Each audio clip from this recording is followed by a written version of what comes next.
In the winter of 1842, 22-year-old Lydia Hargrave travelled 300 miles to marry a wealthy baron she had only met twice.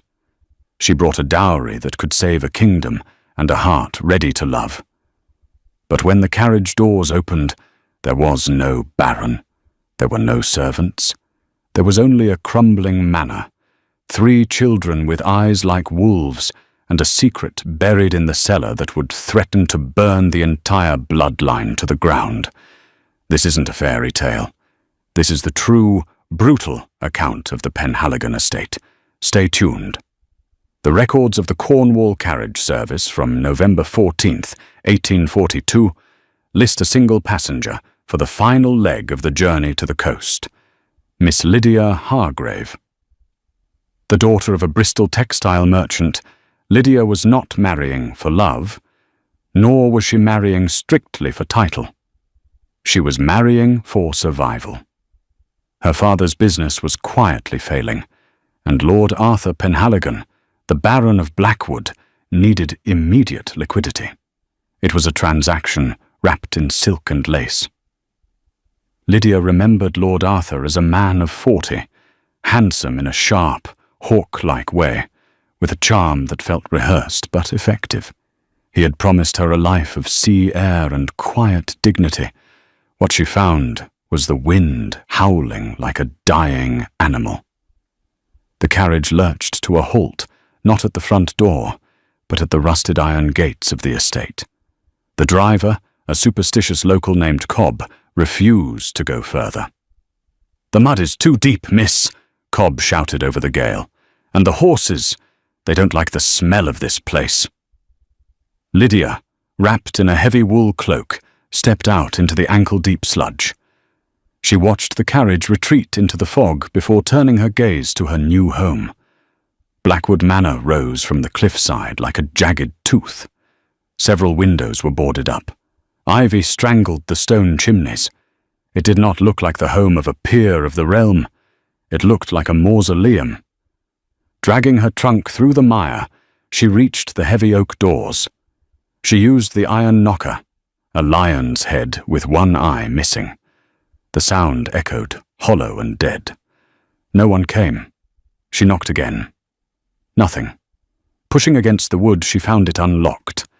Lydia stepped into the grand foyer. It was freezing, colder inside than out. The air smelled of damp rot, old wood smoke, and something sharper, like copper. "Lord Penhaligon," she called out. The silence that answered her was heavy. Then, a creak from the staircase. Lydia looked up. Standing on the landing, looking down at her through the gloom, were 3 figures. The eldest was a girl, perhaps 16, wearing a dress that had once been fine silk, but was now grey with grime and hemmed with mud. Her hair was a tangled nest of black curls, and her eyes were hard, devoid of childhood. This was Beatrice. Beside her stood a boy of 10, Leo, clutching a wooden cricket bat as if it were a mace.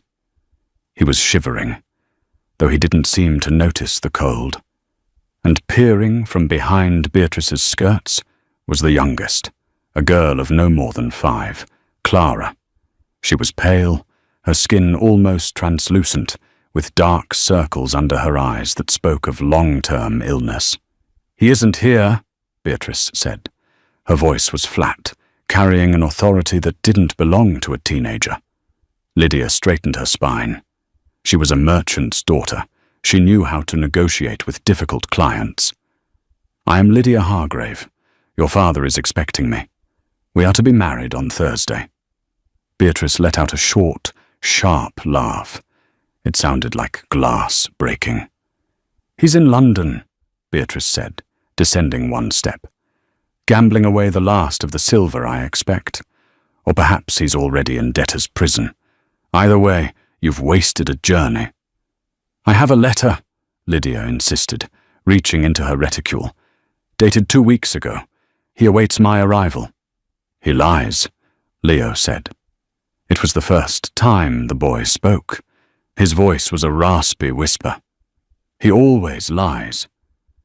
Lydia looked at the children. They were thin, dangerously thin.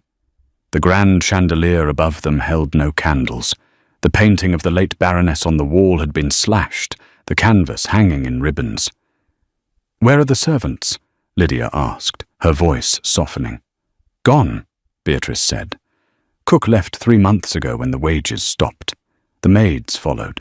Only Silas remains." "Silas?" "The stable master," Beatrice said, "though there are no horses left to tend." Lydia felt a cold pit open in her stomach. She had been sold a lie. Her dowry, the money her father had already transferred to Lord Arthur's accounts, was likely gone. She was alone, 300 miles from home, in a ruin. "I am not leaving," Lydia said firmly. She couldn't. She had nowhere to go. "I am the future Baroness of this house. If your father is not here, I will wait for him. Now show me to a room with a fire." Beatrice stared at her for a long moment, assessing the threat. Then she turned her back. "There is no coal," the girl said over her shoulder. "But you can sleep in the blue room. The roof doesn't leak there. Much." The first night was a test of endurance. The blue room was opulent but decaying. The velvet curtains were moth-eaten, and the mattress smelled of mildew. Lydia slept in her travelling clothes, shivering under 3 blankets she had scavenged from a linen closet. She woke to the sound of screaming. It was a high, thin wail. Lydia bolted upright, grabbed a heavy brass candlestick, and ran into the corridor. The sound was coming from the nursery. She burst into the room to find the youngest child, Clara, thrashing in her bed, her skin burning with fever. Beatrice was there, trying to hold her down, while Leo stood in the corner, pressing his hands over his ears, rocking back and forth. "She's burning up," Beatrice cried, her mask of stoicism slipping for the first time. "The laudanum is finished. I don't know what to do." Lydia dropped the candlestick and rushed to the bedside. She touched Clara's forehead. It was scorching. The child's breathing was shallow and rattling. "How long has she been like this?" Lydia demanded, stripping off her heavy outer coat. 3 days, Beatrice admitted, tears streaking the grime on her face. "Papa said he'd send a doctor from the village before he left, but no one came.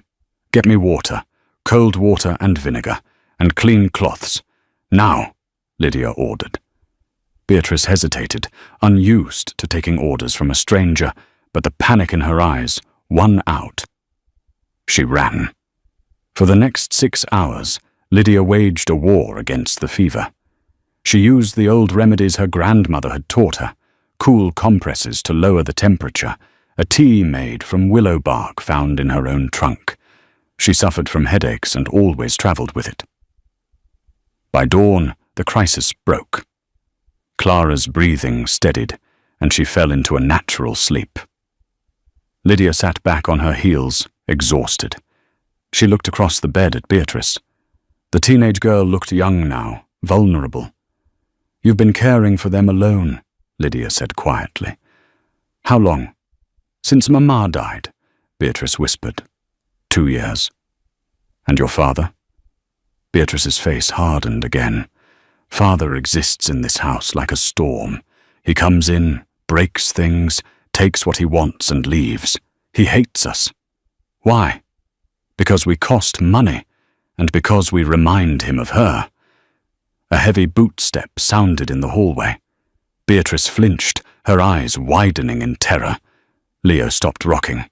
It wasn't the Baron. A man filled the doorway. He was huge, perhaps 6'4", wearing a rough-spun wool coat and leather breeches stained with earth. He had a thick beard and eyes that were dark and intelligent. He held a brace of dead rabbits in one hand and a sack of potatoes in the other. This was Silas Vane. He looked at Lydia, then at the sleeping child, then at Beatrice. "Who is this?" His voice was a deep rumble, vibrating through the floorboards.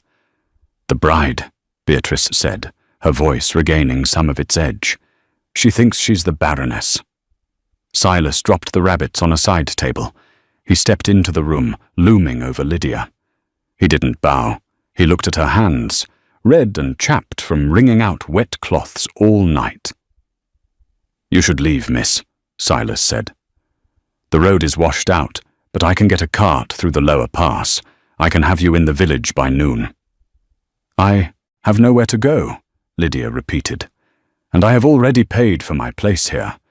My father sent £5,000. Silas let out a harsh breath. £5,000, he muttered. "That will cover the gambling debts at the Outcome Club in London for perhaps a week." He looked her in the eye. "Lord Penhaligon is a dangerous man, Miss Hargrave. He didn't bring you here to be a wife. He brought you here to be a signature on a bank draft. Once he has the rest of your trust fund, you will be as useful to him as that broken painting in the hall." "I can handle a difficult husband," Lydia said, lifting her chin. "It's not just him," Silas said, stepping closer. "There are things in this house, debts owed to men who don't use lawyers.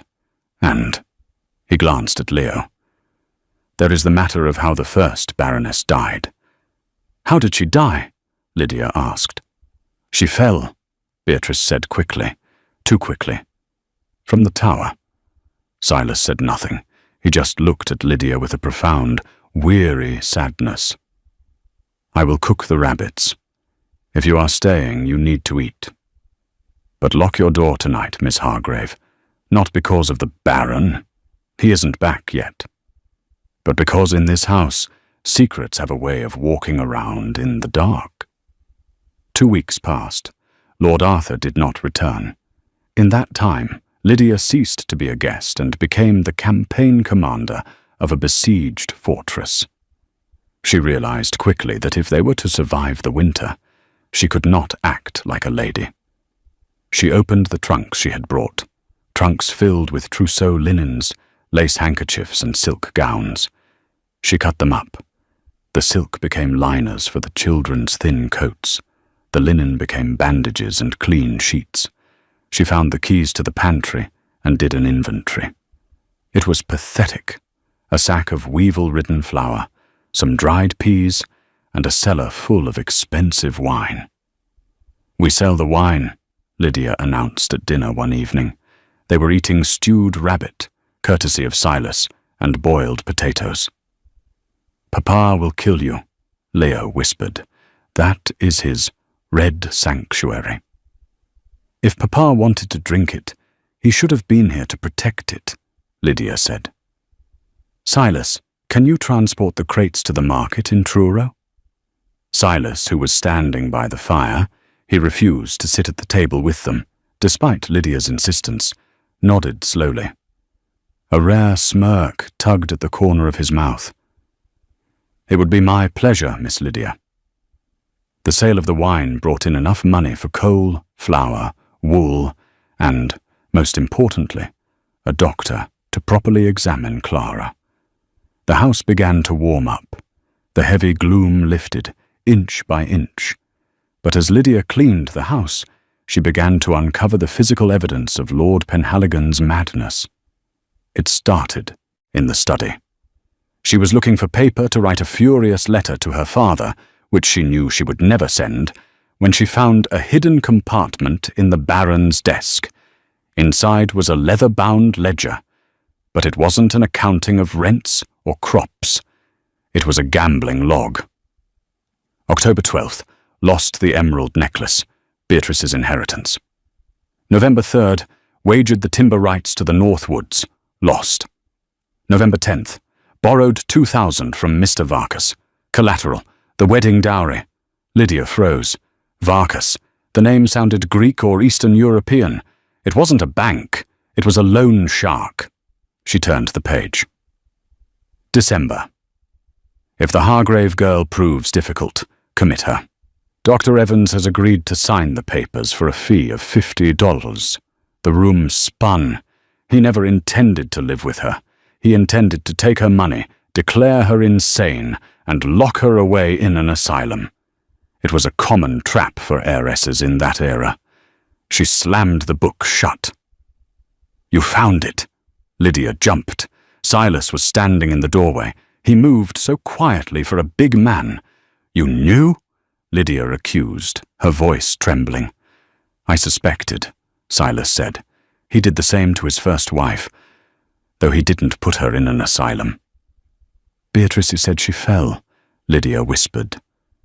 Silas walked into the room and poured himself a glass of brandy from the decanter, something he would never do if he felt the master was worthy of respect.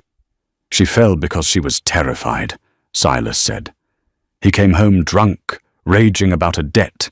He went after Leo. She stepped in between them. He struck her. She ran up the stairs to the tower, trying to draw him away from the children. The railing, it was loose. I had told him to fix it for months." Silas's hands clenched into fists. "I was in the stables. I heard the scream. By the time I got there, she was on the stones." "Why did you stay?" Lydia asked, horrified. "Why didn't you take the children and run?" "And go where?" Silas asked. "I am a stable hand with no coin. The law gives the children to the father, always. If I stole them, I would hang for kidnapping, and he would get them back. I stayed to be the wall between him and them." He looked at Lydia. "But now you are here, and you have rights. You are his legal fiancé. If you marry him, you have no power. But if you intervene before the vows..." "Intervene how?" "There is a clause," Silas said, stepping closer, his voice dropping to a conspiratorial whisper. "In the old estate laws of Blackwood, if the Baron is absent for more than 6 months, and the estate falls into ruin, a regent can be appointed until the heir, Leo, comes of age. But the regent must be family. I'm not family yet." "No," Silas said. "But if you were to become the legal guardian of the children, if you could prove he is unfit, to a judge, a woman against a baron?" Lydia shook her head. "Impossible." "Not if you have witnesses," Silas said, "and not if you have his creditors on your side." Suddenly, the front door downstairs slammed open with a violence that shook the house. The wind roared into the hallway, followed by a booming, slurred voice. "Where is she? Where is the little merchant girl with my gold?" Lydia's blood ran cold. Silas's face went dark. He reached into his belt and pulled out a hunting knife. "He's back," Silas said. Lydia did not hide. She grabbed the ledger from the desk and tucked it into the bodice of her dress against her ribs. "Put the knife away," she ordered Silas. "He will kill you," Silas warned. "If you kill him, you hang, and the children are left alone. Put it away. Stand behind me." Lydia walked out onto the landing, the same spot where she had first seen the children. Lord Arthur Penhaligon stood in the foyer. He was thinner than she remembered, his face gaunt, his eyes wild and bloodshot. His clothes were expensive, but stained with wine and mud. He looked less like a nobleman and more like a starving wolf. He spotted her. A twisted smile spread across his face. "Ah, my blushing bride," he sneered. He started up the stairs, stumbling slightly. "You've made yourself at home, I see. Changed the drapes? Sold the wine?" He knew. "I used the funds to feed your children, my lord," Lydia said, her voice steady, though her knees were shaking. "Something you forgot to do." Arthur stopped 3 steps below her. The smell of him was overpowering. Stale gin and sweat. "My children," he spat. "Ungrateful parasites. Where are they? Hiding. Beatrice," he roared. "Leave them be," Lydia said, blocking his path. Arthur looked at her, truly seeing her for the first time. He laughed. "You have spirit. Good. It makes breaking you more entertaining. Now where is the rest of the money? Your father said the transfer was delayed. I stopped it. Lydia lied. She hadn't, but she needed leverage. Arthur's face went purple. He lunged, grabbing Lydia by the wrist. His grip was like iron. You little thief! That is my money! Let her go! Silas stepped out of the shadows. He didn't shout. He didn't need to. His presence filled the corridor. Arthur sneered at the stable master. Ah, the dog! I should have shot you years ago, Vane. Get back to the stables before I have you whipped. Let her go, Silas repeated. He took a step forward. Arthur pulled a pistol from his coat. It was a clumsy movement, but the weapon was real. He pointed it at Silas's chest. I am the Baron of Blackwood, Arthur screamed, spit flying. I own this house, I own these children, and I own you. At that moment, a small sound came from the top of the stairs. It was Leo, the boy who never spoke. He was holding the cricket bat. No, Leo said. His voice was no longer a whisper. It was a command. Arthur looked up, distracted for a split second. Lydia didn't hesitate. She used her free hand to slap Arthur across the face as hard as she could. Shocked, Arthur stumbled back. The gun discharged. The boom was deafening in the enclosed space. Plaster exploded from the ceiling. Silas didn't wait. He tackled the Baron. The two men went crashing down the stairs, a tangle of limbs and rage. They hit the bottom with a sickening crunch. Lydia screamed, "Silas!" For a moment there was silence. Then one figure stood up. It was Silas. He was limping, holding his shoulder. But he was upright. Arthur lay at the bottom of the stairs, groaning, his leg twisted at an unnatural angle. Beatrice appeared at the nursery door, holding Clara. She looked down at her father, then at Lydia. "Is he dead?" Beatrice asked. There was hope in her voice. "No," Silas said, breathing hard. "But he's broken." Lydia ran down the stairs. She checked Arthur. He was unconscious, smelling of gin, his leg shattered. "We have to get a doctor," Lydia said automatically. "No," Silas said. "We tie him up, because when he wakes up, he won't be drunk. He will be murderous." The descent into the cellar felt less like a protective measure and more like a burial. Silas bore the weight of the unconscious Baron, his massive shoulders straining as he navigated the narrow, slick stone steps. Lydia followed, holding a flickering lantern that cast long, dancing shadows against the damp walls. They reached the wine cellar, a cavernous, vaulted room that smelled of cork, vinegar, and the deep, earthy scent of ancient soil. They dumped Lord Arthur Penhaligon onto the hard flagstones. He groaned, a wet, rattling sound, but didn't wake. His leg was twisted at a sickening angle, the bone likely fractured from the fall, but Lydia couldn't afford pity. Not tonight. "Tie him!" Lydia commanded, her voice sounding strange to her own ears, hollow but steel hard. "Tight. If he wakes up and gets loose, he will kill us all." Silas worked efficiently, with lengths of heavy hemp rope, usually used for securing barrels. He bound the Baron's hands behind his back and his good leg to a heavy iron pillar that supported the vaulted ceiling. "He will lose the leg if a doctor doesn't set it soon," Silas murmured, checking the knots. Lydia looked down at the man she had traveled 300 miles to marry. In the harsh lantern light, stripped of his fine velvet coat and his aristocratic posturing, he looked small, pathetic, a creature consumed by his own vices. "Better he loses a leg than the children lose their lives," she said coldly. "Leave him." They retreated upstairs, locking the heavy oak door behind them. The click of the deadbolt felt final. Back in the kitchen, the atmosphere was suffocating.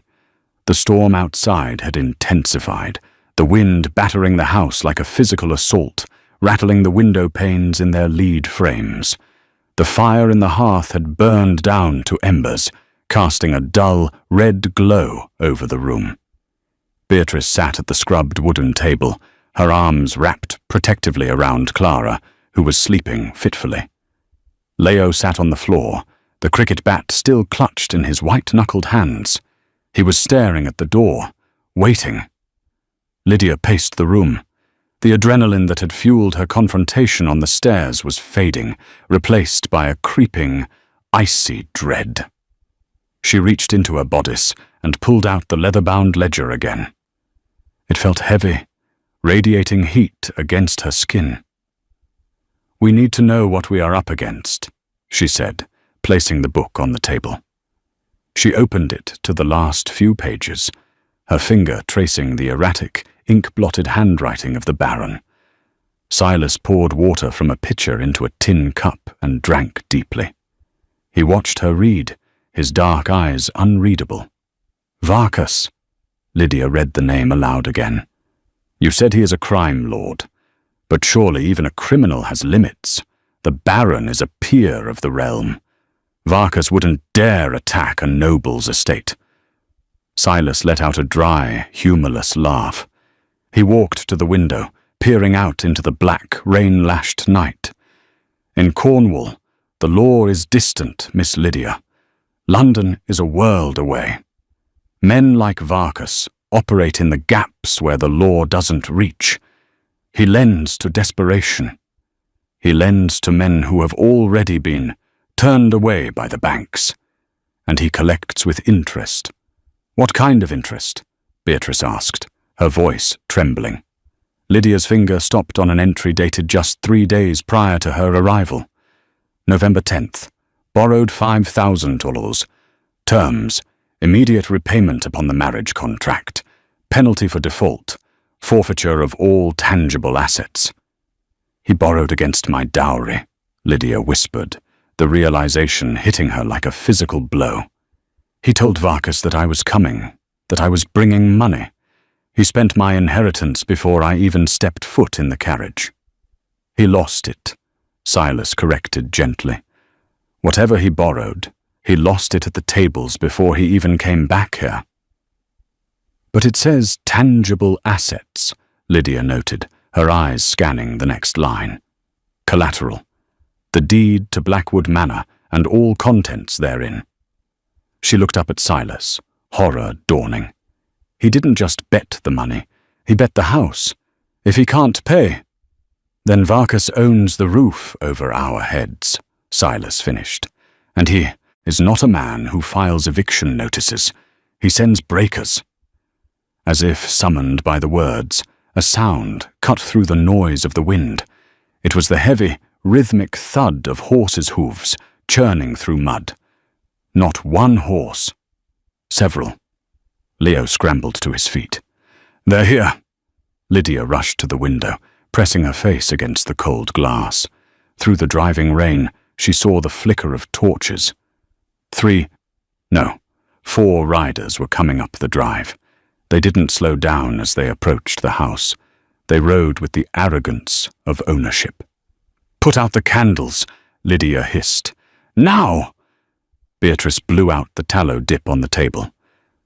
The kitchen plunged into semi-darkness, lit only by the dying embers of the fire. The riders stopped at the front of the house. Lydia heard heavy boots hitting the stone steps. Then silence. The silence was worse than the wind. It stretched, taut and agonizing, for 10 seconds. 20. Boom! The front door shook in its frame. The sound echoed through the hollow house like a gunshot. "Lord Penhaligon!" a voice roared from outside. It was a rough, gravelly voice, accustomed to shouting orders over the noise of dockyards or fighting pits.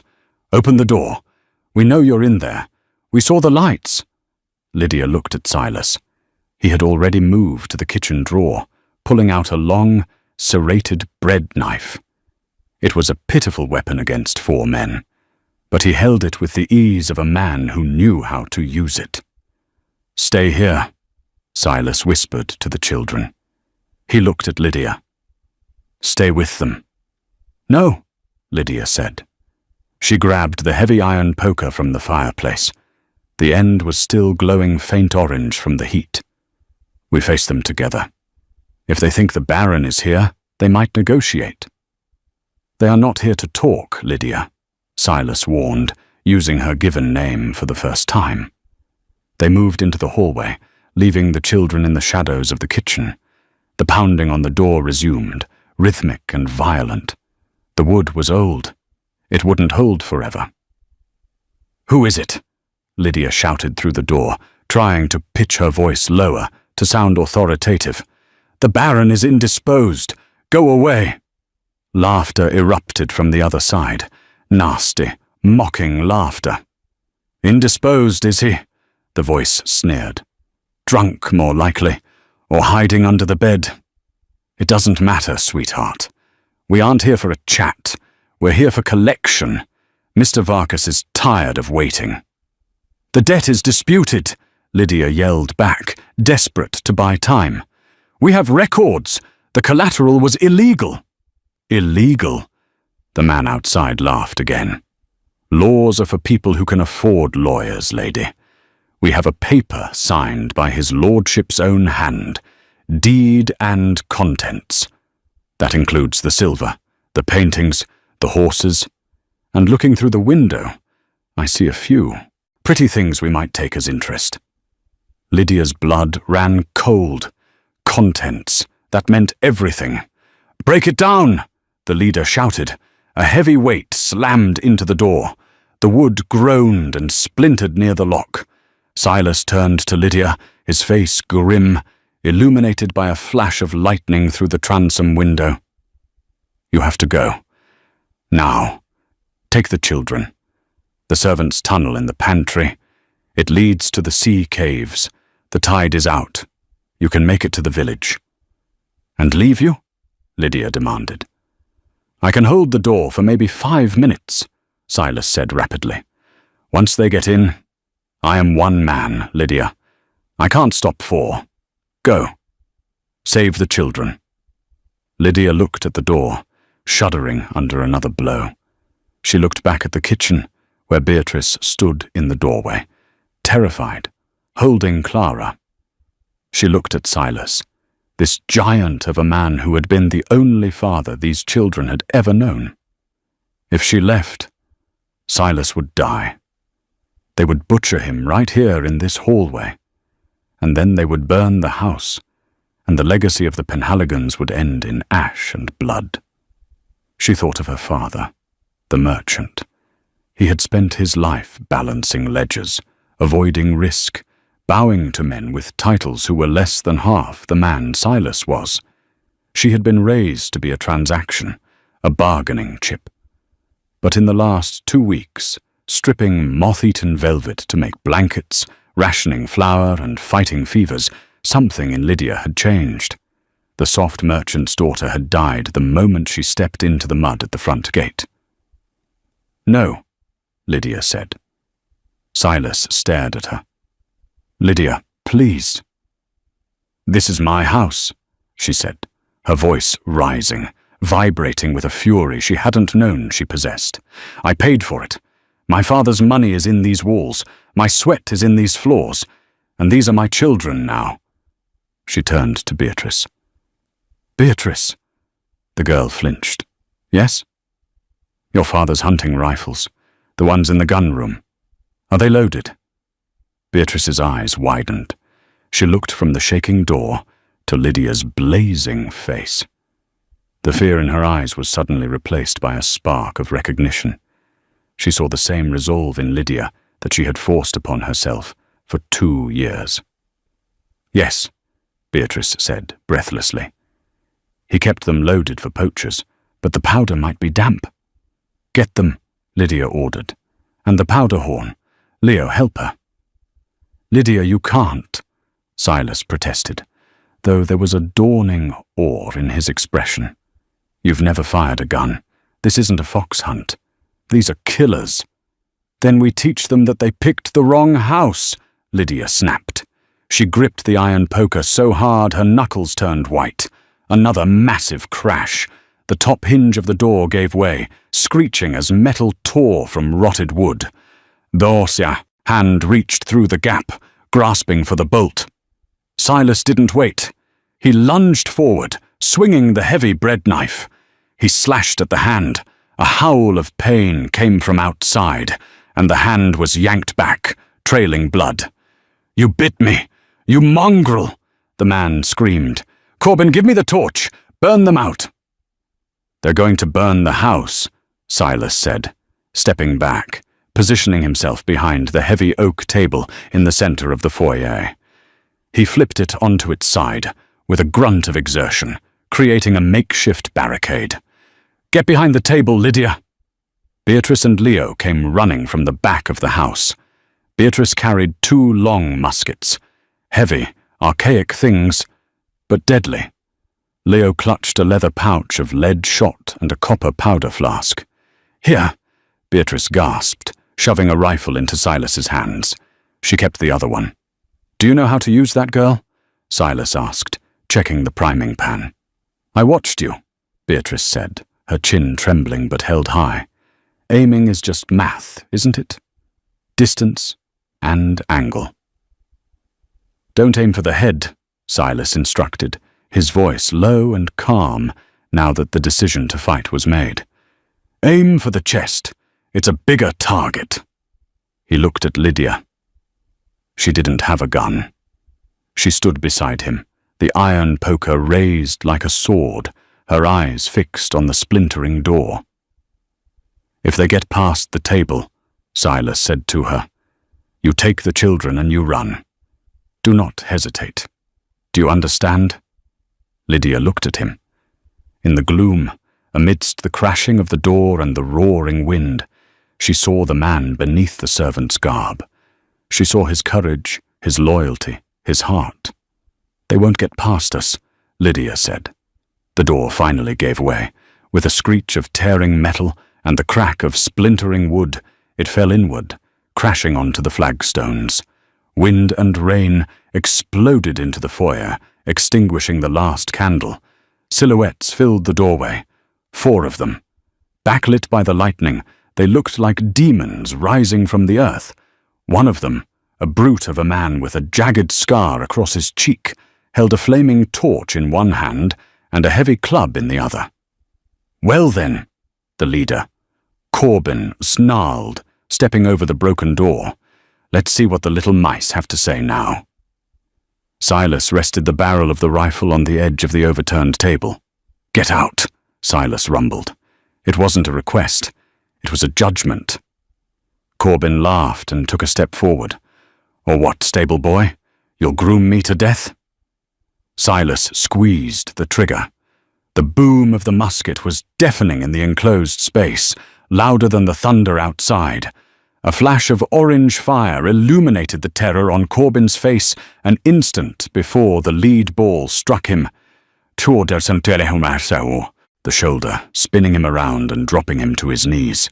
The torch fell from his hand, rolling across the floor toward the dry, moth-eaten tapestries hanging on the wall. "Kill them!" Corbin screamed, clutching his shoulder. "Kill them all!" The other 3 men drew knives and pistols and charged. The siege of Blackwood Manor had begun. Silas kicked the heavy oak door wide open. The sudden lack of resistance caught the 3 men outside off guard. They stumbled forward into the rain-swept foyer, blinking against the sudden light of the hallway candles. That momentary confusion was all Silas needed. He didn't use the rifles yet. He used his fists, sledgehammers hardened by years of manual labor. He struck the leader, a scarred man named Corbin, squarely in the jaw with a sound like cracking ice. Corbin dropped the torch and reeled backward out into the mud. The second man fumbled for a pistol at his belt. Silas stepped in close, grabbing the man's wrist and twisting it until the bone snapped. The pistol fell uselessly to the floor, but the third man, younger and faster, dodged past Silas. He saw Lydia standing at the foot of the stairs, holding the iron poker like a sword. He grinned, pulling a long, curved knife. "Pretty thing," he sneered, advancing on her. "Varkas said we could keep whatever we found in the house." Lydia didn't scream. The fear that had paralyzed her weeks ago was gone, replaced by a cold, vibrating anger. This man was trying to take the only sanctuary these children had left. She swung the poker with all her might. It was a clumsy blow, but it connected with the man's shoulder. He howled in pain but didn't fall. He lunged, tackling her to the ground. The poker skittered away across the stone floor. Lydia smelled garlic and rot as he pinned her down, the knife descending. Crack! The man went rigid, his eyes rolling back in his head. He collapsed sideways off of her. Standing behind him was Beatrice. She held one of the heavy hunting rifles, smoke curling from the barrel. She had fired from less than 5 feet away. The recoil had knocked her into the wall, and she was shaking violently, tears streaming down her soot-stained face. But she had done it. "Upstairs!" Silas roared from the doorway. He had retreated inside and bolted the heavy door again, but the wood was splintering under renewed blows from outside. Corbin had recovered and was using a carriage pole as a battering ram. "They're coming through the windows!" Leo yelled from the landing above. He pointed toward the drawing room. Glass shattered. "Go up! Guard Clara!" Lydia ordered Beatrice, shoving the stunned girl toward the stairs. Lydia grabbed the fallen pistol from the floor. It was a single-shot flintlock. She had never fired one in her life. She cocked the hammer, as she had seen her father do. Silas grabbed the second rifle and positioned himself behind an overturned heavy oak table in the foyer. "Get down, Lydia!" The front door exploded inward in shower of splinters. Corbin and 2 more men swarmed in. Silas fired. 1 man dropped. Corbin returned fire, his bullet burying itself in the table inches from Silas's head. It was chaos. The sound of gunfire was deafening in the enclosed space. Smoke filled the air, stinging their eyes. Lydia saw a shadow move toward the kitchen hallway. They were flanking them. She ran, keeping low, intercepting the intruder, just as he emerged from the shadows. It was the man whose wrist Silas had broken. He held a knife in his good hand. He lunged. Lydia raised the pistol. Her hand was shaking uncontrollably. She squeezed the trigger. The kickback nearly broke her wrist. The shot went wide, blasting plaster from the wall, but the flash and noise terrified the man. He flinched back. Lydia didn't have time to reload. She used the heavy brass butt of the pistol as a club, striking him across the temple. He crumpled. Suddenly, a terrible roar drowned out the fighting. "Fire!" Leo screamed from upstairs. Lydia looked back to the foyer. Corbin, realizing he was losing his men to a stable hand and a woman, had thrown his lit torch onto a pile of old tapestries that had fallen during the fight. The dry, rotted fabric went up like kindling. Flames licked up the walls, catching the velvet curtains. The smoke turned thick and black. "Silas, the house!" Lydia screamed above the roar of the flames. The attackers, seeing the inferno, decided the debt wasn't worth dying for. Corbin cursed them and retreated out into the rain, leaving his fallen comrades behind. Silas stood up from behind the table, coughing. The foyer was an oven. "We have to get out," Silas rasped, grabbing Lydia's arm. "The servant stairs, now!" They ran up the main staircase, scooping up Leo and Beatrice on the landing. Lydia ran into the nursery and bundled Clara into a wool blanket. "The cellar!" Beatrice choked out, coughing against the smoke. "Father is in the cellar." They stopped on the back landing. The heat below was intense. The main way down was blocked by fire. Silas looked at Lydia, his face grim. "The fire is above the cellar. The smoke will go down. If he is still tied up." He didn't finish the sentence. "Go!" Lydia ordered Silas, handing him Clara. "Get them out the back way to the stables. I'll go down." "You will die," Silas said. "He's a monster," Lydia said, her eyes watering from the smoke. "But I won't leave a man tied up to burn." Before Silas could stop her, she wrapped her shawl around her nose and mouth and plunged down the narrow servants' staircase toward the kitchens and the cellar entrance. The heat was staggering. The kitchen was full of smoke, but not yet aflame. She found the heavy cellar door. It was hot to the touch. She unlocked it and threw it open. A wave of black smoke billowed out from below. "Arthur!" she screamed down into the darkness. No answer. She grabbed a lantern from a hook by the door, lit it with trembling hands, and descended the stone steps. The air was thick, almost unbreathable. At the bottom, in the wine cellar, she found him. Arthur Penhaligon had managed to partially loosen his ropes in his drunken fury. He had crawled halfway to the door, but the fall down the stairs earlier, combined with the thick smoke that had seeped under the door, had finished what the gin started. He lay face down in a puddle of spilled wine and rainwater. He was not moving. Lydia knelt beside him and checked for a pulse. There was nothing. The Baron of Blackwood was dead. Lydia stood up in the oppressive silence of the cellar, the battle raging above her, the house burning down around her. She felt no sadness, only a profound, exhausting relief. She turned and ran back up the stairs, away from the dead, toward the living. The sun rose over Cornwall, not with a triumphant burst of gold, but with a pale, grey light that filtered through the drifting smoke. The storm had finally broken, leaving the air still and heavy with the scent of wet charcoal and sea salt. Blackwood Manor was a wounded beast. The east wing, the grand foyer, the dining hall, and the study where Arthur had hoarded his secrets was a hollowed-out shell. The roof had collapsed in the night, burying the debts and the dead under tons of slate and timber. But the west wing, protected by the thick stone firewall of the original medieval keep, stood defiant. The nursery, the kitchen, and the bedrooms were intact. Lydia sat on a bale of hay in the stables, wrapped in a horse blanket. She watched the local magistrate, a stern man named Sir Thomas Kincaid, direct his men as they pulled the bodies from the ruins. The inquest that followed was surprisingly brief. The physical evidence was overwhelming. The shattered door, the arsenal of weapons found on the dead London thugs, and the testimony of Silas Vane. Silas spoke with a quiet, unshakable dignity that silenced the courtroom. He recounted the threats, the break-in, and the fire. When asked about the Baron's death, the coroner ruled it death by misadventure, a polite legal fiction for a drunk man suffocating in his own cellar while his house burned down. Lord Arthur Penhaligon was buried 3 days later in the family crypt. It was a bleak affair. There were no mourners, only witnesses.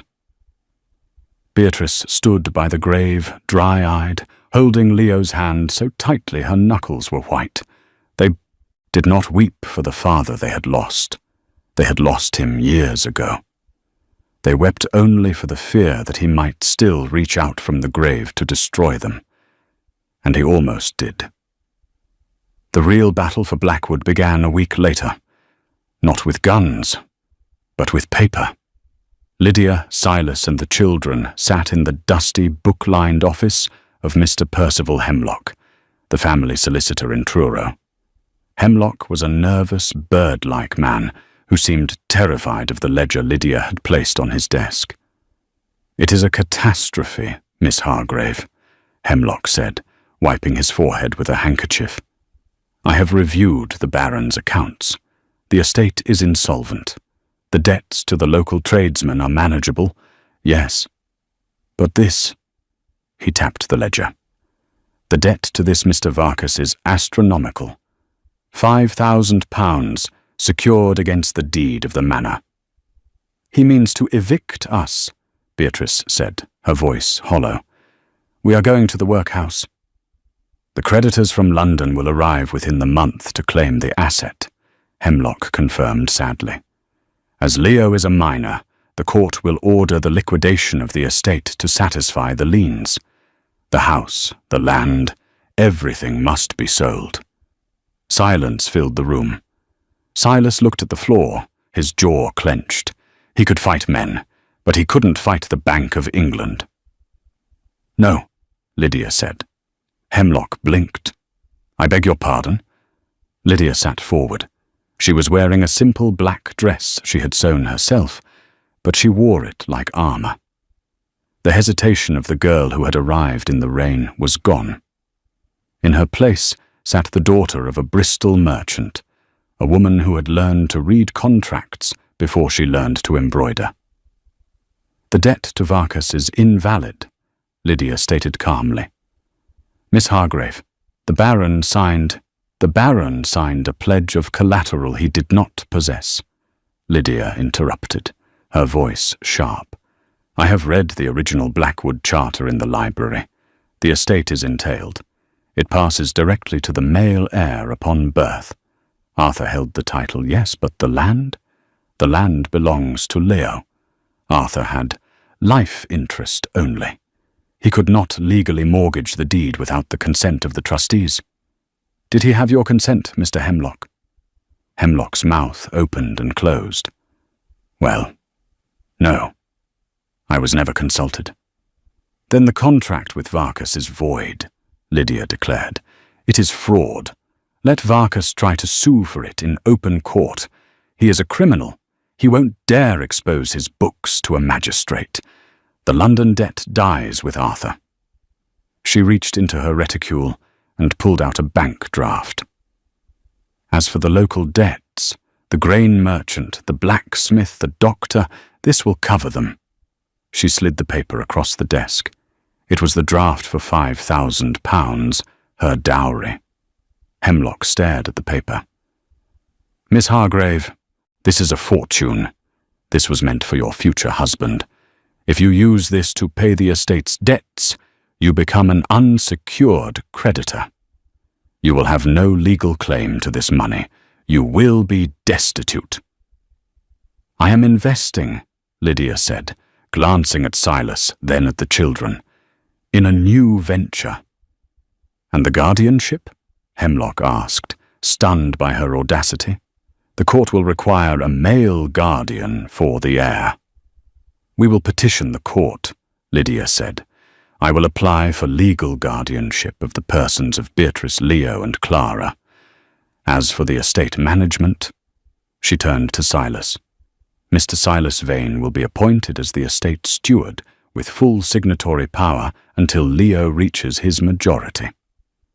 "The stable master?" Hemlock spluttered. "A servant?" "A partner," Lydia corrected. "He knows the land better than Arthur ever did. He saved the heir's life. Draft the papers, Mr. Hemlock, or we shall find a solicitor who will." 6 months later. May 1843. The scars on the land were healing. The wildflowers of the Cornish coast, seathrift and yellow gorse, had bloomed with aggressive vitality, covering the blackened stones of the East Wing's ruin. Construction was well underway. Scaffolding hugged the side of the manor, where stonemasons were rebuilding the wall, this time with larger windows to let in the light. Lydia stood on the terrace, watching the activity. The air was filled with the sounds of life, the chip of stone, the bleating of sheep in the lower pasture, and something even more miraculous, laughter. Leo was in the garden, no longer clutching a cricket bat for protection. He was throwing a stick for a new sheepdog puppy, his face flushed with health. Clara, her cough finally gone, was sitting on a blanket nearby, weaving flower crowns. Beatrice walked up the stone steps, carrying a ledger. She wore a dress of practical blue linen, her hair pulled back in a severe, efficient bun. She looked like a young woman with a purpose. "The wool yields are up 20%, Beatrice announced, handing the book to Lydia. "Silas was right about rotating the grazing pastures, and the price of timber has risen. We will be in the black by Christmas." Lydia smiled, taking the book. "You have a head for numbers, Bee. You should look into the new railway stocks next." Beatrice hesitated. She looked out at the ocean, then back at Lydia. The hard shell she had built around her heart had cracked and fallen away over the last winter, revealing a fierce loyalty underneath. "The village calls you the Baroness," Beatrice said quietly, "even though you never married him." "People like titles," Lydia shrugged. "It makes things simple for them." "You could have left," Beatrice said, her voice dropping to a whisper. "That night, with the money.